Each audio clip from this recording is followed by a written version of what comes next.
I am the only problem I will ever have. And I am the only solution.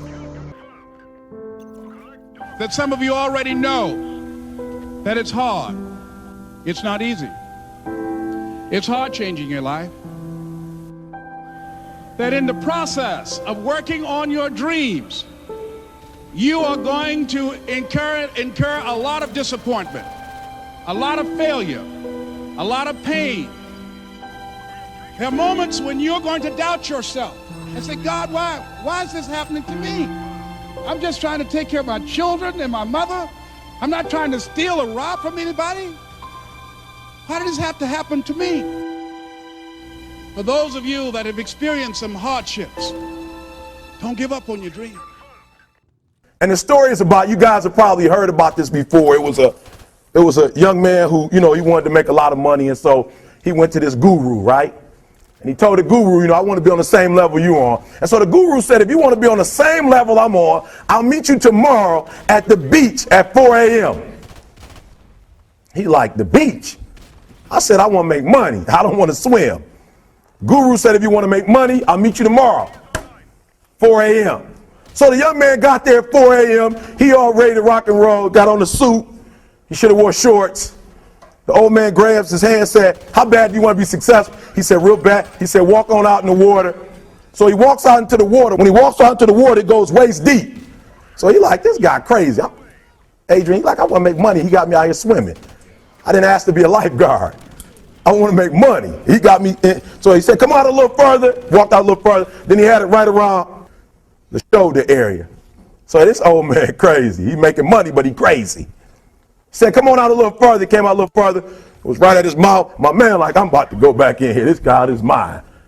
So the old man said, I thought you said you wanted to be successful. He said, I do. He said, walk a little further. He came, dropped his head in, held him down, hold him down. My man getting scratching, holding him down. He had him held down. Just before my man was about to pass out, he raised him up. He said, I got a question for you. He said, when you were underwater, what did you want to do? He said, I wanted to breathe.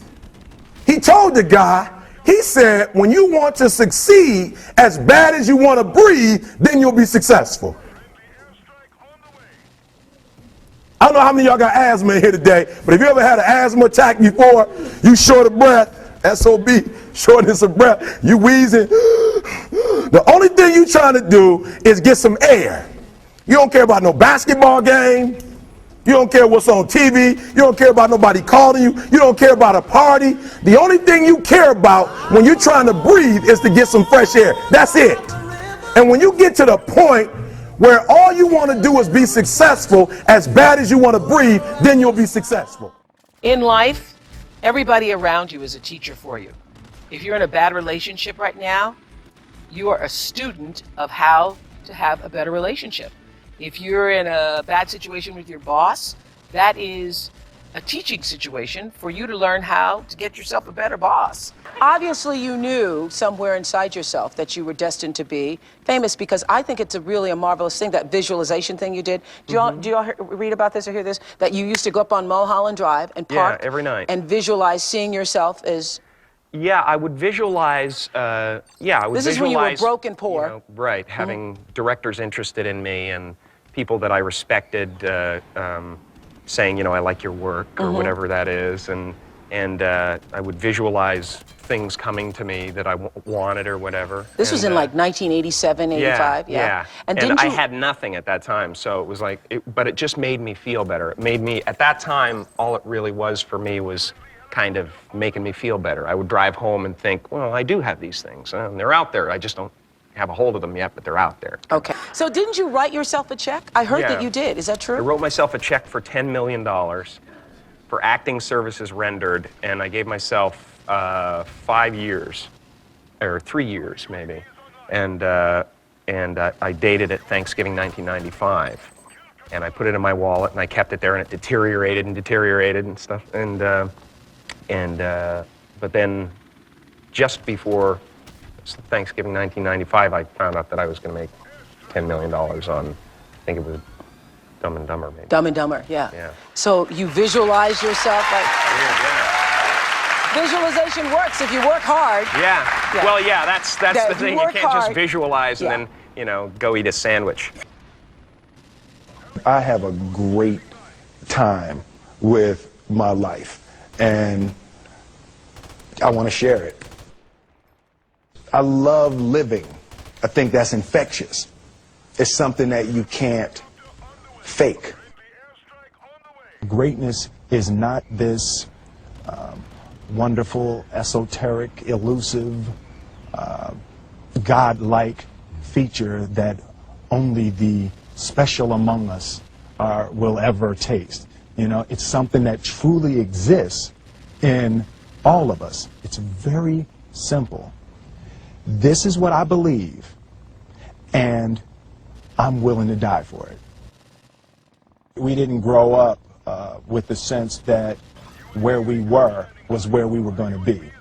We grew up with the sense that where we were almost didn't matter because we were becoming right. Something greater. The separation of talent and skill is one of the greatest misunderstood concepts for people who are trying to excel, who have dreams that want to do things. Talent you have naturally. Skill is only developed by hours and hours and hours of beating on your craft. While the other guy's sleeping, I'm working. While the other guy's eating, I'm working. There's no easy way around it. No matter how talented you are, your talent is going to fail you if you're not skilled. If you don't study, if you don't work really hard and dedicate yourself to being better every single day, you'll never be able to communicate with people, with your artistry, the way that you want. You don't set out to build a wall. You don't say, I'm going to build the biggest, baddest, greatest wall that's ever been built. You don't start there. You say, I'm going to lay this brick as perfectly as a brick can be laid. And you do that every single day. And soon you have a wall. And soon you have a wall. I want to represent the idea that you really can make what you want. One of my favorite books is The Alchemist, Paulo Coelho. And I just believe that. I believe that I can create whatever I want to create.